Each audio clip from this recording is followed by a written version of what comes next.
দর্শক আবারও তাপপ্রবাহের খবর। দর্শক এই মুহূর্তে আবহাওয়া অফিস থেকে যুক্ত হচ্ছেন সহকর্মী আবু সাইদ অপু। অপু, সারা দেশের তাপদাহ ও আবহাওয়া পরিস্থিতির কি খবর আছে আপনার কাছে, জানাবেন আমাদেরকে।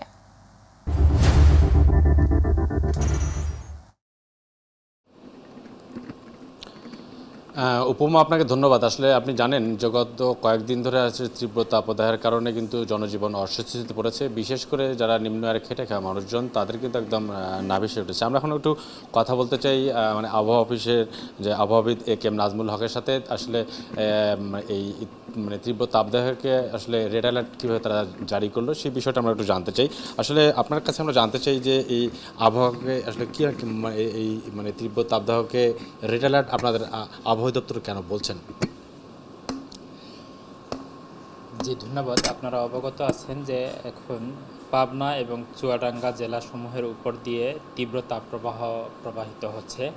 আর এছাড়া আপনার রাজশাহী, টাঙ্গাইল, যশোর, কুষ্টিয়া এসব জেলাসমূহের উপর দিয়ে তীব্র তাপপ্রবাহ প্রবাহিত হচ্ছে। আর এর বাইরেও দেশের বিস্তীর্ণ অঞ্চল জুড়ে, বিশেষ করে খুলনা বিভাগ, রাজশাহী বিভাগ, ঢাকা বিভাগ, বরিশাল বিভাগ, এসব বিভাগসমূহ মৃদু থেকে তীব্র তাপপ্রবাহ, অতি তীব্র তাপপ্রবাহ প্রবাহিত হচ্ছে। তো আমরা যখন 36 ডিগ্রি বা তার উপরে যখন তাপমাত্রা যখন হয়, তখন সেটাকে আমরা তাপপ্রবাহ বলে থাকি। 36 ডিগ্রি হলো 36 থেকে 38 ডিগ্রি সেলসিয়াস পর্যন্ত মৃদু তাপপ্রবাহ, 38 থেকে 40 ডিগ্রি পর্যন্ত মাঝারি ধরনের তাপপ্রবাহ, 40 থেকে 42 ডিগ্রি পর্যন্ত এটা তীব্র তাপপ্রবাহ, এবং 42 থেকে তার উপরে যদি যায় তাহলে সেটা অতি তীব্র তাপপ্রবাহ এটা আমরা বলে থাকি। এবং এই অতি তীব্র তাপপ্রবাহ বর্তমানে বয়ে চলেছে।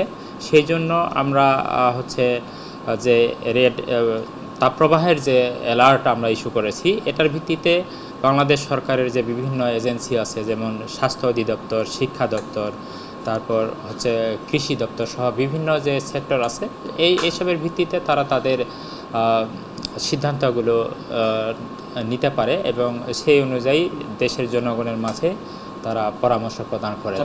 জানতে চাই মানে এই তাপ কমার কোনো সম্ভাবনা কি রয়েছে? আমরা যেটা আমাদের বিভিন্ন মডেল পূর্বাভাস দেখছি, তার ভিত্তিতে আমাদের কাছে মনে হয় যে আজকে গতকালকের তুলনায় কিছুটা তাপপ্রবাহ কমে যেতে পারে, কিন্তু তারপর আগামীকাল থেকে আবার তাপপ্রবাহের যে এলাকা, সেই তাপপ্রবাহের এলাকাটা আরও বেড়ে যেতে পারে। তবে একটা বিষয় হচ্ছে যে এবার যেরকম সর্বোচ্চ তাপমাত্রা রেকর্ড করা হয়েছে 42.6 ডিগ্রি সেলসিয়াস, এটি পরশুদিন চুয়াডাঙ্গাতে রেকর্ড করা হয়েছিল।